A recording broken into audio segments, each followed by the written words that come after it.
L'élan des soutiens et des solidarités autour du président du PDCI RDA, Henri Konan Bédié, en vue de la restauration de l'état de droit ne faiblit point. Ce jeudi 8 octobre 2020, le président Bédié a reçu le mouvement des femmes PDCI Repair 2020, regroupant 70 associations de femmes et la plateforme de la société civile Urgence Côte d'Ivoire. Face à la situation sociopolitique, ces deux structures, par la voix de leurs premiers responsables, ont pris l'engagement d'accompagner le président Bédié dans son combat pour la sauvegarde de la démocratie. Pour la présidente de Repair 2020, Nguessan Deborah, le président Bédié est le soleil qui illumine la Côte d'Ivoire. Excellence, Monsieur le Président, Repair 2020, mouvement politique PDCI RDA, renfermant plus de 70 organisations féminines, ajoutées à cela des organisations de jeunesse, a pour but d'œuvrer à la victoire du PDCI et au présidentiel futur. Bien sûr, quand les conditions adéquates seront réunies pour les organiser. Monsieur le Président, l'horizon délétère que présente la situation de la vie sociopolitique nous imposait donc de vous rendre cette visite de courtoisie, au fin de nous imprégner de votre forme, vous réitérer notre soutien et enfin d'en savoir plus sur le sens de la désobéissance civile et comment l'appliquer. Monsieur le Président, les femmes que nous sommes, voulant une paix définitive et totale, vous suivent même avec les yeux fermés. Le plan Marshall pour Abobo, annoncé par nos frères qui ont accédé au pouvoir, n'a jamais vu le jour. Nous sommes confrontés au phénomène de microbes. Nous sommes perdus. Mais nous avons l'espoir de ce que votre avènement futur à la magistrature suprême de l'État serait un nouveau soleil qui se lève sur notre nation. Le président de Urgence Côte d'Ivoire, Tano Effilié, et son mouvement ont pris l'engagement de lutter aux côtés du président Bédié pour la libération de la Côte d'Ivoire. Monsieur le Président, est-il encore besoin de rappeler les faits sous-jacents qui ont conduit notre cher pays dans l'impasse actuelle? Que oui, Monsieur le Président. La conjoncture due aux différentes crises militaro-politiques que nous vivons depuis près de 2 décennies a profondément ébranlé la société ivoirienne. Le chômage grandissant des jeunes, la paupérisation généralisée, le rattrapage ethnique, le cumul de postes, l'insécurité galopante avec le phénomène de microbes qui atteint son pic, l'incarcération arbitraire, l'enrichissement illicite d'une oligarchie au détriment de la masse, les dérives totalitaires,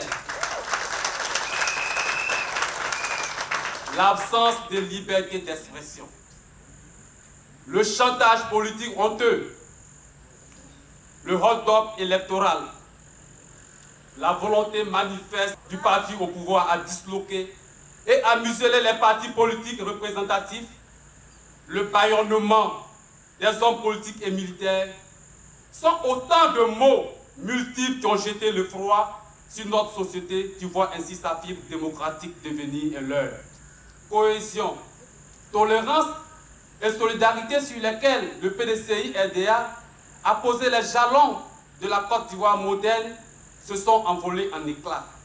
Pour nous, l'heure du sursaut national a sonné. L'heure est indiquée pour recadrer les choses dans cette nation. Car plus qu'une mission, c'est un devoir pour nous autres. Et notre présence en votre humble demeure n'est que la démarche des enfants qui viennent s'agripper sur le sycomore que vous êtes pour mieux entrevoir l'aurore. Vous êtes à n'en point douter le phare inextinguible et ardent auquel nous devons nous rattacher inconditionnellement comme le matelot en pleine tempête. Si nos pères autrefois ont lutté pour l'avènement de l'indépendance en Afrique, il serait indigne et inconcevable aujourd'hui que nous nous dérobions à la lutte que des despotes nous imposent. À chaque génération sa lutte, la nôtre est là et nous n'abdiquerons point. Le secrétaire exécutif en chef du PDCI-RDA, Maurice Kakoudjikawe, a salué l'initiative et a invité les différents responsables à se mobiliser pour le meeting du samedi 10 octobre 2020 au stade Félix Houphouët-Boigny. Comme le dit un chanteur, quand quelqu'un laisse... À Bobo, nous avions des dames qui sont parties s'égarer. Et puis on vous a découvert. Et à notre première rencontre, vous avez fait fort, donc nous voulons compter sur vous. Le président vous dit merci.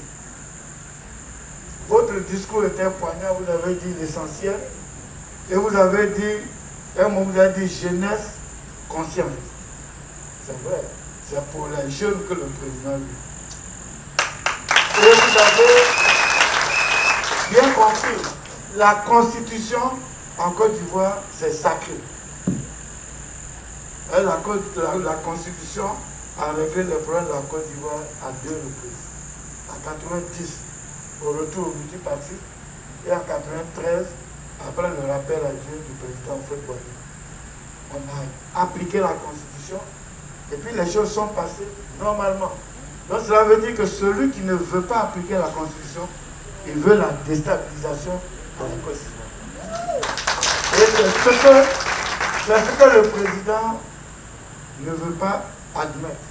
Bon, on parle de troisième mandat parce que c'est ça qui saute aux yeux. Mais surtout le combat, c'est le refus du viol de la Constitution. Parce que ça devient une jurisprudence. Demain, un président va venir, il va dire que ce n'est plus une république, c'est un royaume. Ah, c'est fait. Et puis on dit, il passe. C'est la jurisprudence au matin. Le premier acte de cette désobéissance de façon pacifique, c'est le meeting du stade Félix Houphouët-Boigny. Ouattara, le président Ouattara dit à tous ceux qui viennent en Côte d'Ivoire, ceux qui le rencontrent, que son groupe est le plus nombreux parce qu'il a rempli le stade. Donc nous, on veut aller là-bas, on ne met pas podium. Un podium, ça prend la place. Donc on prend place de podium, tout ça pour montrer que nous sommes les plus nombreux. Le président Bédié veut compter sur vous pour la première action. Et après cela, on ne se quitte plus. Vous avez dit jusqu'à ce qu'il soit président de la République. Donc ça, la présidence du président Bédié, ça commence samedi 10 heures.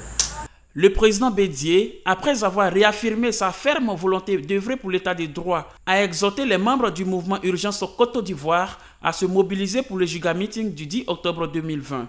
Aussi, le président Bédié les a invités à mettre en exécution le mot d'ordre de la désobéissance civile qui rime avec la paix. Impressionné par l'énergie qu'ils dégagent en affirmant leur foi dans l'issue de la lutte. Nous luttons pour libérer la Côte d'Ivoire et les Ivoiriens.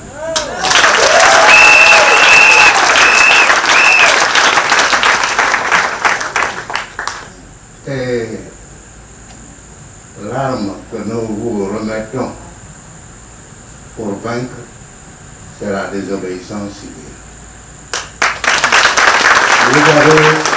Vous avez demandé ce que cela signifie.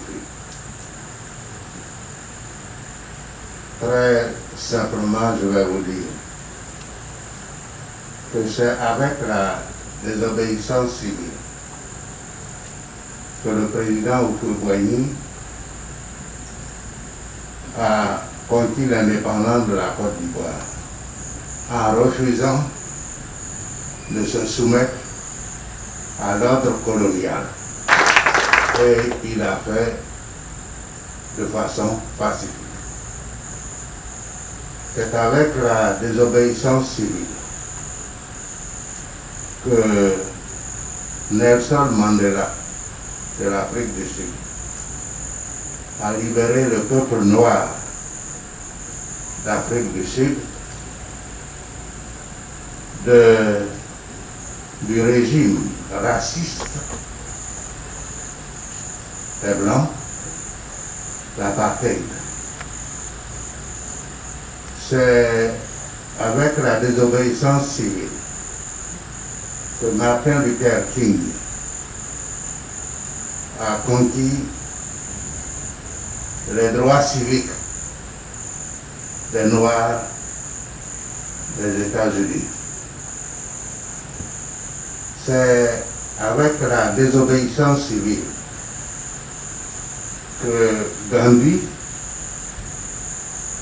a conquis l'indépendance d'une des plus grandes nations au monde, la nation qui vaut à elle seule un sous-continent, l'Inde. Voilà donc que tous ces grands leaders ont choisi la désobéissance civile, qui est une arme de la paix, une arme de la non-violence, une arme qui s'oppose au conflit armé, à l'affrontement armé. La désobéissance civile, c'est cela. Elle rime avec la non-violence. Elle rime avec la non-violence. Pourquoi? C'est tout simplement parce que face à l'adversaire, nous n'avons que les bras nus. Eux, ils ont des microbes. Même si nous avons des antibiotiques.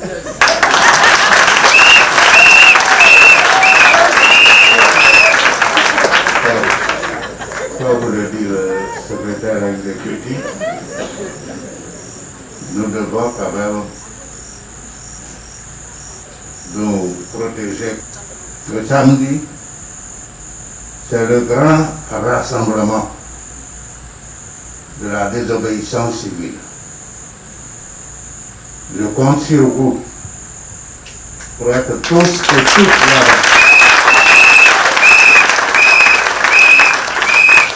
Et quand nous aurons commencé, nous ne nous arrêterons pas jusqu'à la chute du dictateur. Soyez donc tous au stade Félix Houphouët-Boigny le samedi.